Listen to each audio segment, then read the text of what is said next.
Oi, eu me chamo Eveline Araújo e hoje eu vou apresentar sobre farmacêuticos de liberação controlada, trazendo tecnologias que são inovadoras para maior adesão ao tratamento.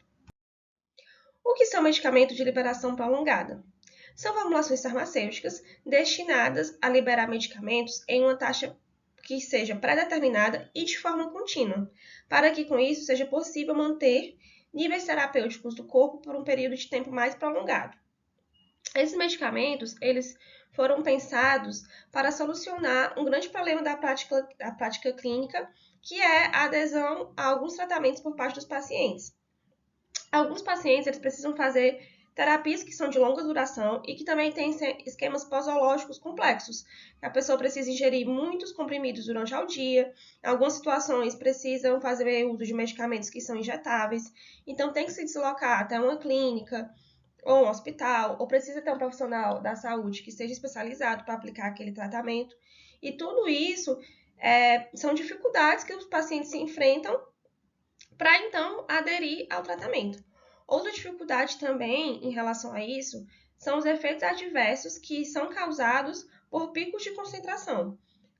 Alguns medicamentos que não são de liberação prolongada, quando eles são ingeridos e metabolizados, eles causam um pico de concentração do princípio ativo e isso acaba causando algum efeito colateral. Então, tudo isso traz que alguns pacientes tenham dificuldade de continuar um tratamento por longo tempo. Então, os medicamentos de liberação prolongada foi pensado para melhorar esses problemas, melhorando os resultados terapêuticos e, consequentemente, a qualidade de vida dos pacientes. Ele é vantajoso, então, porque reduz a frequência das doses, reduz os efeitos colaterais, eles aumentam a taxa de adesão e também podem fazer uma entrega direcionada de um medicamento diretamente a um tecido ao seu alvo terapêutico.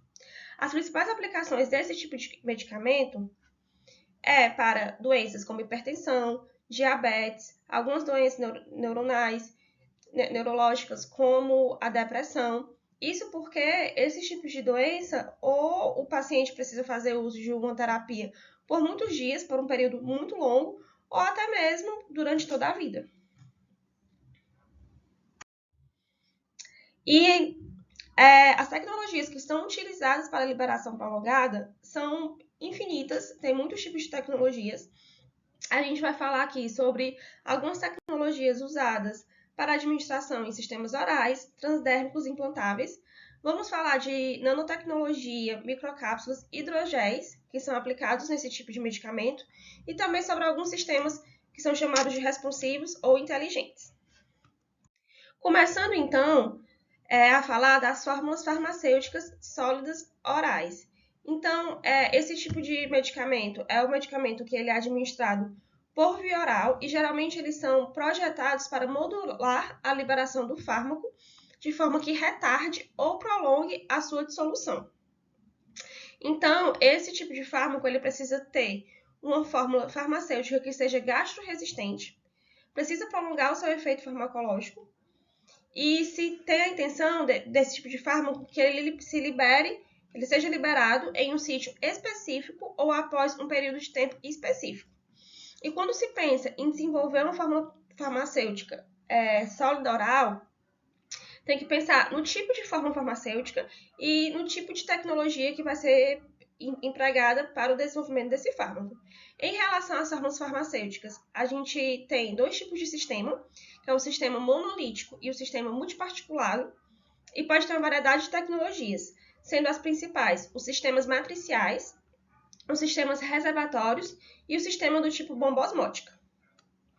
Além de considerar as fórmulas farmacêuticas e as tecnologias, para qualquer tipo de fármaco também se utiliza excipientes, que basicamente são polímeros. E esses polímeros eles precisam ser capazes de formar estruturas, matrizes ou membranas, geralmente são microporosas ou semipermeáveis, precisam permitir o entumecimento do fármaco em contato com a água. Esse entumecimento geralmente é a expansão do polímero e precisa ser capaz de fazer a complexação com os fármacos.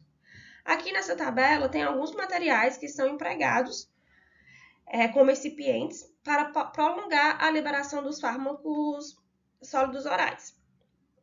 Aqui tem os 3 tipos de tecnologia de matrizes, o sistema reservatório e as bombas osmóticas. E para o tipo de tecnologia matrizes, pode-se utilizar polímeros que são hidrofílicos, vai ter afinidade com a água, ou que são insolúveis, hidrofóbicos. Exemplos de hidrofílicos é hipromelose, alginato de sódio, polióxido de etileno, enquanto exemplos de polímeros insolúveis são cera de carnaúba, cera de abelha, parafina, polietileno, entre outros. Em relação aos sistemas reservatórios, os tipos de polímeros que são utilizados são copolímero de metilmetacrilato, copolímero de etilacrilato, entre outros. E para bombas osmóticas são utilizados acetato de celulose, poliuretano, etilcelulose, entre outros tipos também. Em relação aos tipos de fórmula farmacêutica, como eu havia falado, se existem 2 tipos, os sistemas monolíticos e os sistemas multiparticulados. Nos sistemas monolíticos, a unidade funcional, o princípio ativo, ele é único, ele não está fragmentado, é uma única dose e geralmente é apresentado na forma de comprimido ou cápsula. Já nos sistemas multiparticulados, como o próprio nome sugere, ele tem várias unidades, várias subunidades funcionais. Essas subunidades geralmente são grânulos, pellets ou mini comprimidos. E essas subunidades, ela contém fragmentos da dose do medicamento. E depois todos eles são vinculados juntos em cápsulas ou comprimidos, de forma que ela só vai se desintegrar após a administração e vai sendo liberada fragmentado no sistema gastrointestinal. Os sistemas multiparticulados, ele tem uma produção que tem maior custo e é muito mais complexa em relação aos sistemas monolíticos, que são sistemas bem mais simples. Porém, ele é interessante porque ele vai oferecer muitas vantagens tecnológicas e vantagens biofarmacotécnicas em relação aos sistemas monolíticos. As vantagens tecnológicas são características bastante favoráveis ao processo de revestimento, possibilidade de veicular substâncias que são incompatíveis e a facilidade na obtenção de dosagens diferentes para o mesmo produto. Em relação às suas vantagens biofarmacotécnicas, eles geram menor risco de irritação da mucosa do trato gastrointestinal, tem uma menor variabilidade intra e interindividual na absorção do fármaco e tem o menor risco de dose dumping. Dose dumping se refere justamente a um efeito tóxico que é gerado pelo medicamento quando ele tem um pico da sua concentração. Geralmente, um sistema monolítico é mais favorável para que aconteça essa dose dumping e, consequentemente, um efeito colateral, um efeito tóxico, do que em sistemas multiparticulados, e isso é um fator muito relevante porque é o que a gente procura quando está pensando em sistemas de liberação prolongado.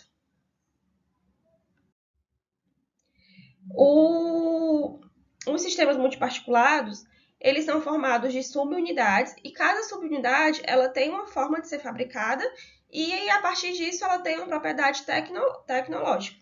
Aqui nesse quadro ele também traz alguns tipos de subunidade e a sua forma de obtenção e as vantagens e desvantagens para cada um.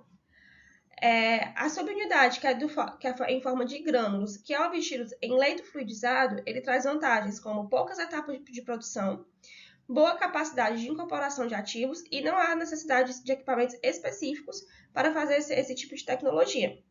A sua desvantagem é que vai obter subunidades com superfície irregular e porosidade comparativamente elevada quando se compara a outros tipos de subunidades. A subunidade do tipo pellet, que é obtido por revestimento de núcleo inerte em leito fluidizado, tem vantagens como poucas etapas de produção e não há necessidade de equipamentos específicos para sua produção. Porém, ela tem baixa capacidade de incorporação de ativos. Os pellets que são obtidos por extrusão e esferonização apresentam as vantagens de ter boa capacidade de incorporação de ativos, subunidades com elevada homogeneidade de tamanho e baixa friabilidade, e subunidades com formato esférico e ótimas propriedades de fluxo. As suas desvantagens é que tem muitas etapas de produção e necessidade de equipamentos específicos. E o último tipo de subunidade, que são mini comprimidos, eles são vantajosos porque tem poucas etapas de produção, com possibilidade de compressão direta, boa capacidade de incorporação de ativos e subunidade com elevada homogeneidade de tamanho. Superfície lisa e baixa porosidade. Porém, tem a necessidade de grande precisão ferramental e ajuste fino de máquina para comprimir. Bom, agora falando um pouco sobre os tipos de tecnologia que são utilizados nos sistemas orais. Vamos falar sobre os sistemas de matrizes, os matriciais, que são dispersões ou soluções de um fármaco em uma ou mais substâncias capazes de modular a sua liberação. Geralmente, são polímeros de natureza hidrofílica ou inerte. Esses sistemas, eles vêm no tipo de comprimido, cápsulas gelatinosas, grânulos, pellets ou mini comprimidos, e a sua liberação pode ser pelo entumecimento do polímero, pela difusão do fármaco e erosão na matriz, ou pela quebra hidrolítica ou enzimática quando o princípio ativo está totalmente integrado ao polímero.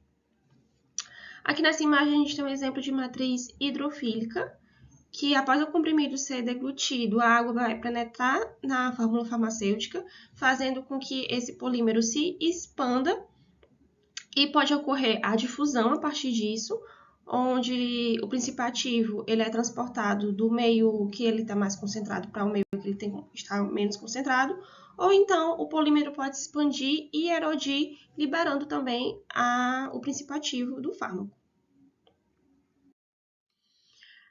Aqui nessa outra imagem se tem um exemplo de matriz hidrofóbica.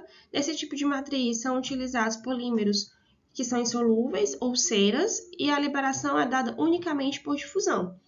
Aqui nessa imagem tem um exemplo de quando a água ela penetra na fórmula farmacêutica e o fármaco começa a ser liberado por difusão, saindo do meio que ele está menos concentrado, que ele está mais concentrado, para o meio que ele vai ter uma concentração menor.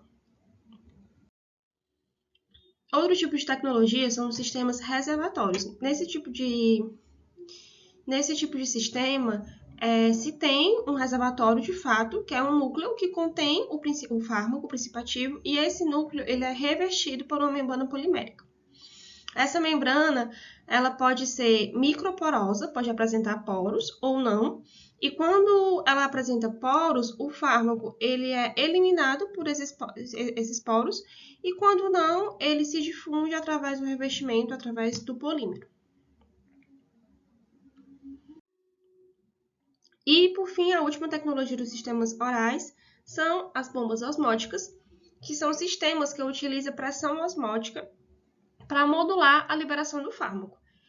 A sua forma farmacêutica consiste numa membrana que é semipermeável, que possui orifícios que são feitos a laser. Ela é muito aplicada para medicamentos que são pouco solúveis, e as suas vantagens é que ele é menos afetado por fatores como pH, ingestão de alimentos e mobilidade gastrointestinal. Como desvantagem é a complexidade, que acaba tornando ele um tipo de tecnologia difícil de ser fabricada. Aqui também se tem um exemplo de uma bomba osmótica, onde geralmente o fármaco ele está contido no polímero, e a partir disso, a partir quando ele é deglutido e a água começa a penetrar na fórmula farmacêutica, ele é liberado através desses orifícios que tem no revestimento.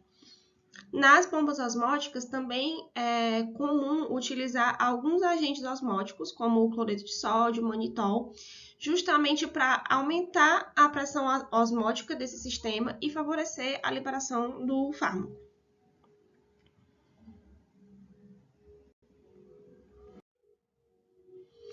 Outro tipo de administração de medicamentos de liberação prolongada são os sistemas transdérmicos, que são aqueles medicamentos que são absorvidos pela pele.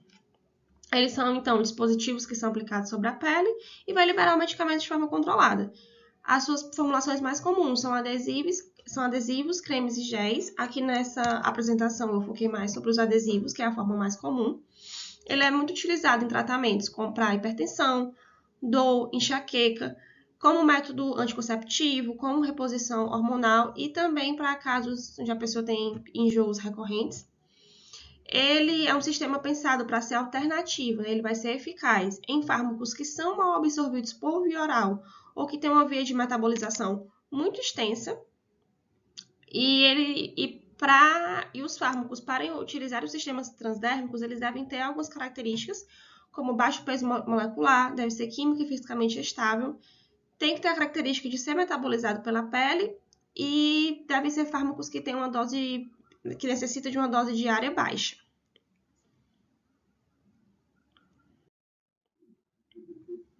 Aqui eu trouxe um pouco sobre a estrutura dos adesivos.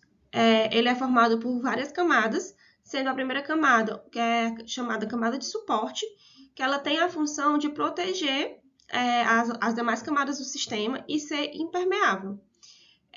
Quando vai escolher o tipo de material da camada de suporte, deve-se levar em consideração a compatibilidade com as demais propriedades, com outras camadas do adesivo. A segunda camada é a membrana de controle, que ela se encontra, né, junto com a camada de suporte e ela justamente forma um envoltório, um revestimento, digamos assim, para o princípio ativo de fato, para o fármaco. A outra camada é o fármaco, que quando se é selecionado, deve-se considerar todas as características que são necessárias para esse tipo de sistema transdérmico, que foi o que eu falei anteriormente. Ele tem um baixo peso molecular, ser capaz de atravessar camadas lipídicas para poder adentrar na pele, entre outras características. Se tem outra camada, que são os promotores de permeação, e os recipientes, os promotores, eles são substâncias que aumentam a capacidade de absorção da camada mais externa da pele, que é o extrato córneo, e com isso ele contribui, né, para a atuação da droga, para a penetração da droga. E os recipientes são outras substâncias que são adicionadas na intenção de tanto estabilizar o fármaco como preservar ele e assim como as suas propriedades físico-químicas. Posteriormente, se tem uma camada adesiva, que é justamente a parte que vai entrar em contato com a pele, e ela deve ser projetada de uma forma que não necessite de muitas tecnologias e uma aplicação difícil, que você consiga aplicar facilmente, só com a pressão dos dedos. E, por fim, se tem uma película protetora, que é uma telopelícula, que vai proteger a parte adesiva, e assim como o demais fármaco, que ela vai ser retirada no momento da aplicação do adesivo. E o mecanismo de ação desses tipos de sistemas transdérmicos é como eu exemplifiquei aqui na imagem, que o fármaco ele vai ser liberado à medida das camadas da pele. Inicialmente, quando ele entra em contato com a pele, ele vai ter que passar pelo extrato córneo, que geralmente se passa por partição. Depois ele vai penetrando na pele, seguindo pela epiderme por um processo de difusão. Posteriormente na derme por absorção até chegar à hipoderme. E da hipoderme ele chega na circulação sanguínea, que é justamente onde vai haver a distribuição sistêmica, né? O transporte para os tecidos e para os alvos terapêuticos propriamente ditos.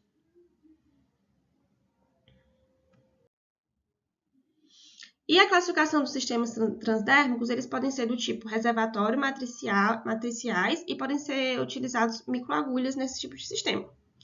No sistema reservatório, o princípio ativo ele vai estar contido num reservatório líquido, que é separado por uma camada de suporte e uma membrana que é impermeável. Essa membrana ela pode ser porosa ou não porosa, e a droga ela pode ser uma suspensão ou um gel. Nesse sistema, a liberação ela segue a lei de Fick, que é uma lei que diz que o fármaco, para esse tipo de sistema, o que vai ser levado em consideração o gradiente de concentração, as características da pele, a espessura do adesivo, e tudo isso é o que determina a taxa de difusão do fármaco. Por conta disso, também por conta do gradiente de concentração, é necessário que se tenha uma grande quantidade de medicamento no adesivo para que ele sempre esteja em processo de difusão e consiga manter esse equilíbrio de gradiente. Nos sistemas matriciais, o princípio ativo está disperso em toda a camada adesiva, não se tem um reservatório para isso, e geralmente ele é composto por um polímero de base impermeável. Ele tem um design mais simples, uma estrutura mais fina e flexível, e a sua liberação é por difusão. E no sistema de microagulhas, no adesivo se utiliza algumas microagulhas que têm a função de perfurar a barreira da pele, formando poros que vão aumentar essa permeabilidade. Elas são agulhas muito pequenas, são indolores, e ela permite, né, uma administração intradérmica controlada, porque ela já atravessa algumas barreiras da pele, já chegando nas camadas mais baixas de forma mais ativa. E o tipo de liberação dessas microagulhas depende muito do tipo de microagulha. Se tem alguns tipos, como por exemplo, as microagulhas sólidas, onde elas realmente perfuram e depositam vai depositando o fármaco por todo o tempo que o adesivo vai estar em contato com a pele. Tem as microagulhas dissolvíveis, que quando se gruda o adesivo na pele e depois se retira esse adesivo, as microagulhas estão inseridas e elas vão ser biodegradadas naturalmente pelo sistema. Nas microagulhas revertidas, são microagulhas onde o fármaco está revertido na ponta da agulha, e a partir do momento que ele penetra a pele, também é capaz de deixar o fármaco na pele, liberando pelo tempo necessário. E as microagulhas ocas, elas também funcionam como uma espécie de dispositivo, onde a partir do momento que elas perfuram a pele, elas depositam o fármaco na pele, e também, se depois for retirado, ainda vai continuar agindo, porque o fármaco foi depositado diretamente, sem a necessidade de estarem com as agulhas. Os sistemas transdérmicos, eles apresentam muitas vantagens e também algumas desvantagens. Em relação às vantagens, ele possui uma fácil remoção em caso de suspensão do tratamento, tem uma menor frequência de administração, proporcionando um bem-estar ao paciente, podem ser utilizados junto com a administração de fármacos de índice terapêutico e vida biológica curta, fornecem boa absorção em níveis controlados de fármacos potentes, evitam os riscos inconvenientes da via parenteral e o ambiente hostil do trato gastrointestinal e evitam as variações fisiológicas ou contraindicações da via oral e o efeito da primeira passagem hepática.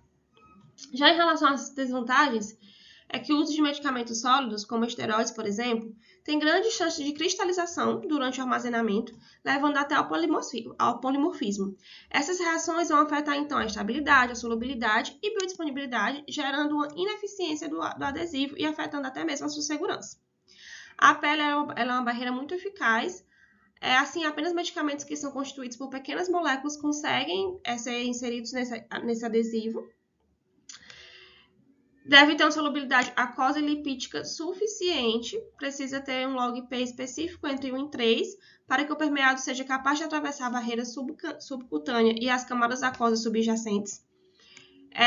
Pode-se ter uma possível irritação na pele, no local onde esse adesivo foi aplicado, né, por alergia ao fármaco, ao adesivo, a algum recipiente.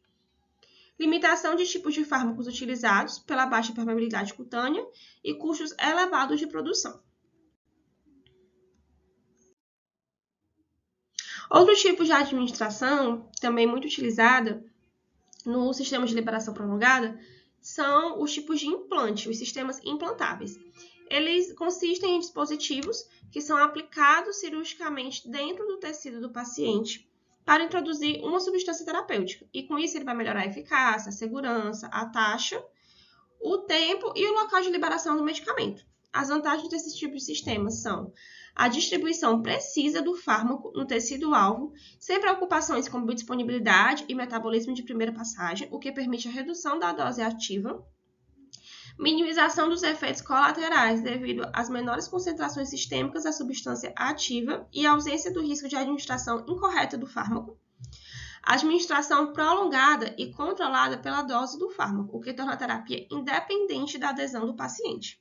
que isso também é uma vantagem muito interessante, que é justamente o principal objetivo dos fármacos de liberação prolongada, que o paciente não precisa se preocupar com essa adesão.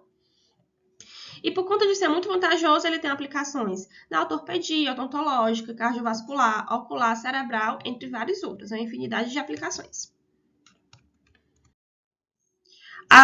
Os sistemas implantáveis, eles podem ter diferentes classificações de acordo com a sua duração, pode ser uma duração curta, média ou longa duração.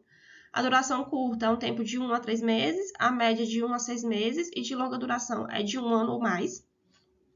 Eles podem ser classificados quanto à sua forma física, porque eles podem se apresentar como bastonetes ou cilindros, que são pequenos tubos, como pellets, que são pequenas esferas ou comprimidos, e na forma de reservatórios ou bombas, que são dispositivos de maior volume.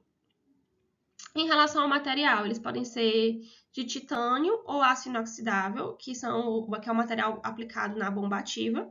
Podem ser de polímero PSL ou PLGA, que são biodegradáveis, ou pode ser de silicone, que não é absorvido, que tem que ser retirado. E em relação aos mecanismos de liberação, eles podem ser liberados por difusão pacífica, por bomba ativa, podem ser biodegradáveis ou não degradáveis. Os tipos de administração dos sistemas implantáveis podem ter alguns tipos, né? Começando pelos veículos poliméricos, que vão utilizar polímeros que são degradáveis ou não degradáveis. Os polímeros que são degradáveis, eles são interessantes porque a partir do momento que eles estão no organismo, eles começam a se degradar em monômeros que são facilmente absorvidos pelo corpo, pelo sistema. E quando eles não são degradáveis, eles têm que ser utilizados polímeros que sejam biocompatíveis e inertes. Geralmente, nesses casos, a liberação é pelo inchaço do polímero ou então por difusão. Esse outro tipo de administração são os implantes injetáveis. Nesse tipo, são utilizados hidrogéis ou implantes que têm uma formação in situ. Como é que isso acontece? Geralmente se injeta o fármaco hidrogel num local específico, onde ele vai solidificar e começar a liberar o fármaco de forma controlada. Esse tipo de implante, ele é muito interessante porque ele não precisa de um procedimento cirúrgico.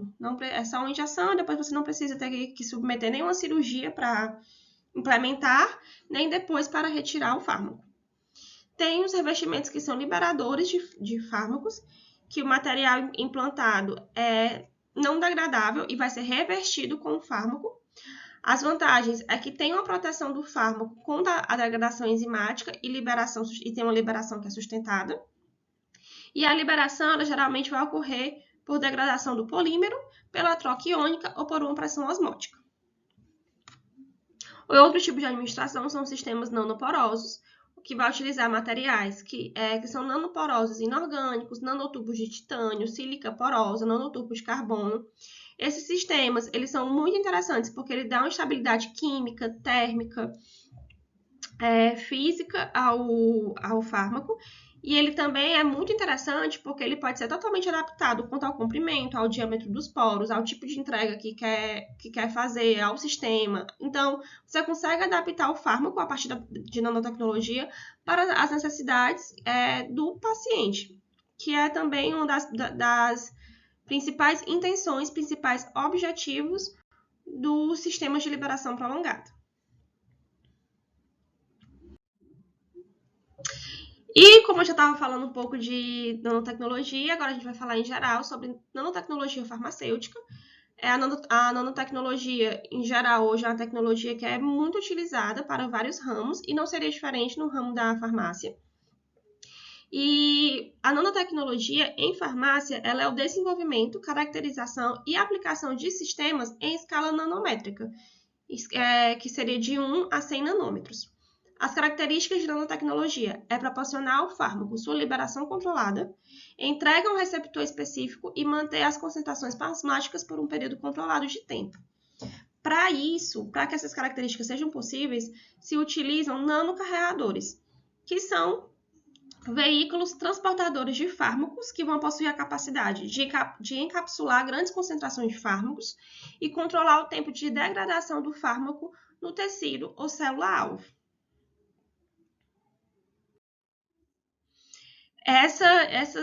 Esses nanocarreadores, eles têm diferentes tipos de nanoestruturas e eu vou falar um pouco das que têm maior empregabilidade no mercado farmacêutico. Começando, então, pelos lipossomas, que são vesículas que têm 0,5 nanômetros com interior aquoso e é revestido de uma camada de lipídica, que geralmente são lipídios, fosfolipídios ou colesteróis.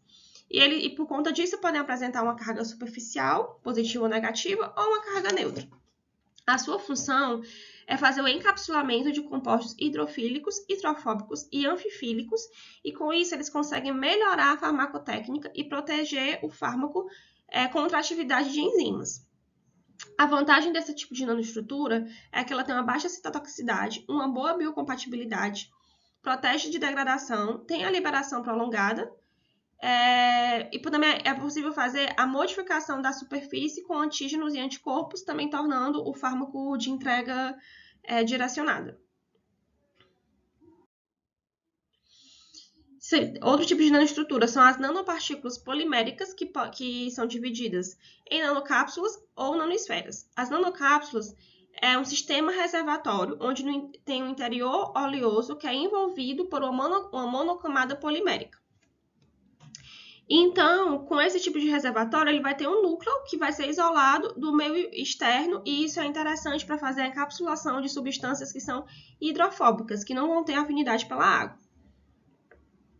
Já as nanoesferas, eles são sistemas de matriciais, de forma de matriz, onde a substância ela é homogeneizada no interior da matriz. E esses tipos de sistema eles são vantajosos porque vai fazer a liberação controlada do fármaco que está encapsulado com uma alta estabilidade. Também se tem nanopartículas que são lipídicas, que elas podem ser sólidas ou carreadoras. As nanopartículas lipídicas sólidas têm um núcleo sólido revestido por uma camada de tensoativos e a sua constituição consiste em triglicerídeos, como glicerídeos e cera. E as carreadoras, elas utilizam uma mistura de lipídios sólidos e líquidos, e com isso elas conseguem ter uma maior concentração de substância em seu interior. Também é muito utilizado para melhorar o encapsulamento de algum fármaco. As vantagens é que elas podem ter liberação para um receptor específico, tem um tempo de meia-vida maior, atravessam a barreira hematoencefálica sem causar nenhum dano, tem uma boa tolerabilidade e também uma alta produtividade quando se pensa numa escala de produção grande. E, por fim, o outro tipo de nanoestrutura são os dendrímeros. Os dendrímeros eles são nanoesferas estruturadas por um núcleo ligado aos seus ramos, como mostra mais ou menos aqui nessa imagem. A sua esfera é de 1 a 15 nanômetros e elas também são concêntricas. Isso quer dizer que tem uma uniformidade de forma e peso molecular. Essas nanoesferas, elas apresentam uma característica única de encapsular substâncias na sua macromolécula interior. E devido à sua forma globular e à presença de cavidades internas, ela tem 3 regiões que são utilizadas para o aprisionamento do fármaco. Essas regiões são um espaço que é chamado vazio, que o aprisionamento ele acontece por via molecular. Tem os pontos de ramificação, que o aprisionamento acontece por ligação de hidrogênio, e tem os grupos de superfície externa, que o aprisionamento é através da interação entre as cargas. E por possuírem essas propriedades, eles podem ter uma afinidade de aplicações, geralmente podem ser utilizadas em administração oral, parenteral, pulmonar e nasal, e ele também pode ser formulado para melhorar as propriedades do composto, como alta solubilidade, miscibilidade e reatividade.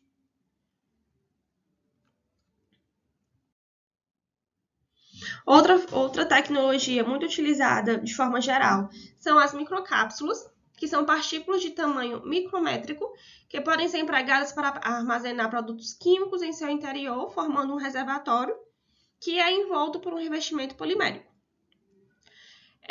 As microcápsulas elas têm a capacidade do microencapsulamento, que é uma técnica de encapsular micropartículas de sólidos, líquidos ou gases na câmara interna das microcápsulas.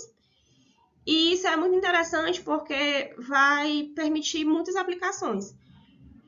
sendo as principais a liberação prolongada, a proteção de fármacos que são sensíveis, vai melhorar a biodisponibilidade e o direcionamento do fármaco. Com isso, se permite a encapsulação de probióticos e enzimas e também a entrega de fármacos oncológicos, né? Que hoje a oncologia e a melhora dos fármacos de oncologia é uma das áreas mais estudadas e que se mais busca soluções mais eficazes para os pacientes. As microcápsulas, elas também podem ter diferentes tipos de classificação, sendo de acordo com o material que ela é feito, o material da parede, elas podem ser naturais, que são utilizados biopolímeros biodegradáveis e biocompatíveis. Elas podem ser sintéticas, quando se utiliza polímeros com maior resistência e controle de liberação, e podem ser do tipo híbridas, que é a combinação de polímeros naturais e sintéticos. Elas podem ser classificadas quanto à estrutura da cápsula, sendo uma cápsula mononuclear, a que tem um núcleo central com revestimento, e a polinuclear é quando se tem vários núcleos dispersos no seu interior. Podem ser classificadas quanto ao método de encapsulamento, sendo o coacervação, a separação de fases para formar cápsulas, o spray drying é uma secagem rápida de emulsões, podem ser feitos por polimerização interfacial, que é a formação de cápsula por reação química entre dois monômeros, e podem ser formados por gelificação iônica, que é uma reação entre o polímero aniônico e os cátions multivalentes. E elas também podem ser classificadas quanto ao mecanismo de liberação. Podem ser liberadas por difusão, que é onde o fármaco passa lentamente pela parede. Podem fazer uma dissolução da parede, liberação rápida após dissolução. Podem sofrer erosão ou biodegradação, que vai ser a degradação da cápsula por pH, enzima, tempo. E também podem ser liberados por osmose, onde a água entra, vai aumentar a pressão e vai liberar o fármaco. Os hidrogéis é outro tipo de nanotecnologia, é outro tipo de tecnologia muito utilizada. Os hidrogéis, eles são polímeros que são baseados em macromonômeros hidrofílicos que são capazes de reter uma grande quantidade de água, mantendo uma estrutura física muito estável. Os hidrogéis, eles começaram a ser utilizados a partir das lentes de contato, mas hoje ele tem uma vasta aplicação. A gente até citou o exemplo de hidrogel nos implantes que são injetáveis. E as suas características têm uma biocompatibilidade elevada, uma mecânica personalizável, não ser muito tóxico, baixa toxicidade e imunogenicidade, e ter uma boa integração com tecidos moles. Os hidrogéis, eles também podem ter algum tipo de classificação. Quanto à origem do polímero, eles podem ser naturais, sintéticos ou híbridos. Naturais são os que são biodegradáveis, bioativos. Os sintéticos, eles têm alta reprodutibilidade e um controle físico-químico.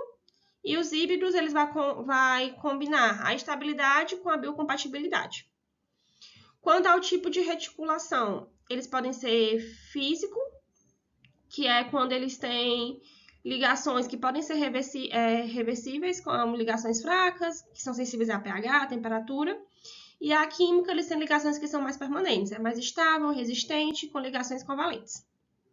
Eles podem responder a estímulos, sendo pH sensível, termosensível, redox, enzissensível. O pH sensível, ele geralmente faz a gelificação ou liberação em um meio que é ácido ou básico. Termosensível, gelifica a temperatura corporal. Redox, enzissensível, ele vai fazer a ativação por enzimas ou glutationa. E eles podem ser classificados quanto também ao método do uso farmacêutico. Podem ter um uso tópico, oftalmológico, injetável ou uma bioimpressão 3D. O tópico vai ser aplicado diretamente na pele, o oftalmológico vai ter alta retenção e conforto ocular. O injetável é quando tem a formação in situ no local de ação, como a gente já tinha citado antes. E a bioimpressão 3D é quando tem um suporte para células e liberação controlada de fármacos. E por fim, a gente vai falar sobre os sistemas responsivos e inteligentes, que são sistemas de entrega de fármacos que respondem a mudanças no sistema fisiológico, de modo que os estímulos promovem mudanças na estrutura do material e na liberação do fármaco conforme necessário. Esses estímulos são pH, temperatura, pressão de enzimas, níveis de glicose, estímulos externos como luz, campos magnéticos, corrente elétrica. E como a gente já tinha até citado, eu acabei de citar os hidrogéis, os sistemas responsivos, eles podem ser utilizados em vários tipos de materiais, em vários tipos de sistemas de liberação prolongada. Os materiais mais utilizados são hidrogéis, nanopartículas e nanogéis, lipossomos modificados e polímeros anfifílicos. E a combinação de sistemas responsivos com tecnologia, com alguma dessas tecnologias, é o que tem de mais promissor, digamos assim, é o que está mais sendo estudado quando a gente pensa nas perspectivas futuras também dos fármacos de liberação prolongada. Porque você pode, a partir disso, fazer um fármaco que seja que atenda totalmente às necessidades do paciente e que também combine com o físico daquele paciente. Por exemplo, já se tem estudos sobre sistemas responsivos que vão atender pacientes com diabetes a partir dos seus níveis de glicose, eles vão ser liberados a partir disso. Isso se pensa, então, para câncer, se pensa para diferentes tipos de doença que você consiga fazer essa terapia de forma personalizada. Que aqui, né, falando, já é uma das vantagens dos sistemas responsivos. Ele também vai ter uma maior eficácia terapêutica, vai reduzir bastante os efeitos colaterais, já que ele pode ser mais direcionado, ou já que ele vai ser modulado a partir da necessidade do organismo, e pode fazer uma liberação localizada e temporizada. Aqui também tem alguns tipos de estímulos dos sistemas responsivos e como seria essa resposta. O pH responsivo, o material ele vai inchar ou degradar em ambientes que sejam ácidos ou básicos. Um exemplo de aplicação é liberação no intestino ou em tumores, que são ambientes que têm um meio mais ácido.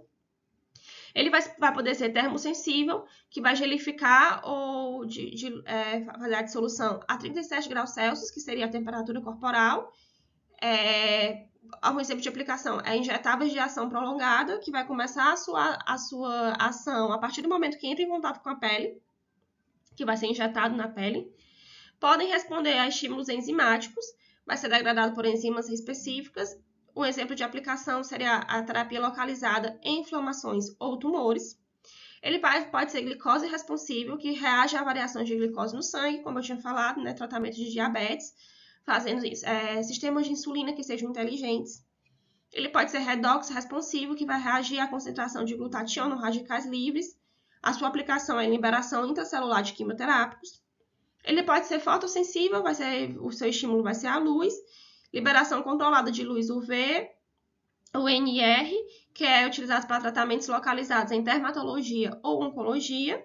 E eles podem ser responsivos ao campo elétrico ou magnético, que vai estimular a liberação com pulso externo e é aplicado em implantes ativáveis externamente. Isso aqui a gente pensa muito, também é uma perspectiva de futuro para os sistemas responsíveis, que se tem a intenção de fazer a aplicação de implantes subcutâneos, de microchips, e que consiga se controlar por dispositivos eletrônicos, por Bluetooth, por inteligência artificial.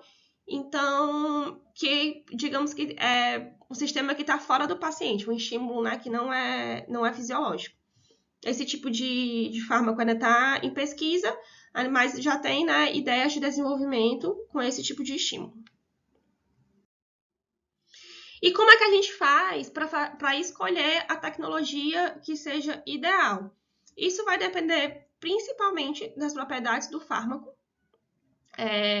Como a gente falou, tem não é todo tipo de fármaco de princípio ativo que pode ser aplicado em qualquer sistema.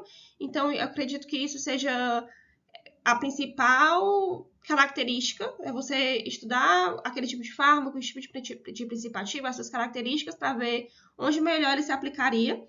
Também o perfil de liberação desejado, onde eu quero liberar, qual é o tipo de paciente, qual é o tipo de doença, quais são as questões, limitações que às vezes já se tem em uma terapia que já é utilizada para que eu possa fazer um fármaco de liberação prolongada que seja melhor, né, para a terapia já existente, e também os custos, que já realmente tem um custo mais elevado, então qual vai ser melhor qual custo vai ser melhor aplicado para aquele tipo de tecnologia. Já se tem hoje vários fármacos que têm a liberação prolongada. Eu trouxe um exemplo de 2, sendo o primeiro o Implanon, que é um método, né, de contracepção, que é um implante subcutâneo de etenogestrel. Ele vai liberar hormônios por cerca de 3 anos. O Implanon, ele é aplicado por uma incisão no braço, geralmente feito por médico ou por outro profissional de saúde, como enfermeiro. E a partir do momento que você faz a incisão, você aplica o Implanon, que é uma matriz sólida em forma de bastão, e é um polímero não biodegradável. Então, posteriormente, depois do seu tempo de ação, que é cerca de 3 anos, ele precisa ser retirado e renovado. A liberação é feita por difusão e é um método altamente seguro e eficaz. O Implanon, ele tem uma taxa de erro de 0,05. Então, ele é mais eficaz do que mesmo procedimentos como laqueadura, ligação de trompas. Então, ele vem sendo muito utilizado e é realmente um método muito eficaz. Porque, além dele inibir a ovulação, ele também tem todas as outras funções anticoncepcionais, como engrossar o muco, como diminuir a velocidade dos espermatozoides. Então, tudo isso contribui para que ele seja um método muito eficiente. E outro tipo de fármaco que tem sido muito utilizado é o Doxidil. O Doxidil é a forma lipossomal da doxorubicina, que é um quimioterápico altamente utilizado para diversos tipos de câncer. E ele, digamos assim, que ele é uma forma melhorada desse fármaco. Aqui tem uma exemplificação do lipossoma, onde a doxorubicina está aqui no meio aquoso, cercado por uma membrana de lipídios. E, além disso, tem outros tipos de polímeros e recipientes que compõem o lipossoma. A sua formulação, né, ela é feita para aumentar o tempo de circulação e, com isso, reduzir a toxicidade cardíaca, que é o principal efeito colateral da doxorubicina, em geral, é causar a toxicidade no coração. Aqui, esse estudo, ele traz justamente a formulação desse tipo de medicamento que já é usado na clínica e a comparação com a doxorubicina normal, que não é a sua forma lipossomal, e ele fala justamente e ele traz justamente as evidências da redução da toxicidade cardíaca. E esse tipo de medicamento, né, o Doxil, ele é muito utilizado para cancro de ovário, mieloma múltiplo e sarcoma de Kaposi. E apesar das inúmeras vantagens que os medicamentos de liberação prolongada têm, que eu abordei aqui hoje nessa aula, ele também ainda tem muitos desafios e limitações que precisam ser vencidas, como o alto custo de fabricação e também de venda. É um medicamento são medicamentos que geralmente são mais caros, então não são tão acessíveis a toda a sociedade, digamos assim. Ele tem uma tecnologia limitada para alguns princípios ativos, então não é todo tipo de fármaco que eu vou conseguir fazer a aplicação. E ainda também tem muitos problemas com regulação e aprovação dos órgãos que são responsáveis, precisando então ser um método, digamos assim, que seja mais difundido. E aqui estão algumas das referências bibliográficas que eu utilizei para a formação dessa aula.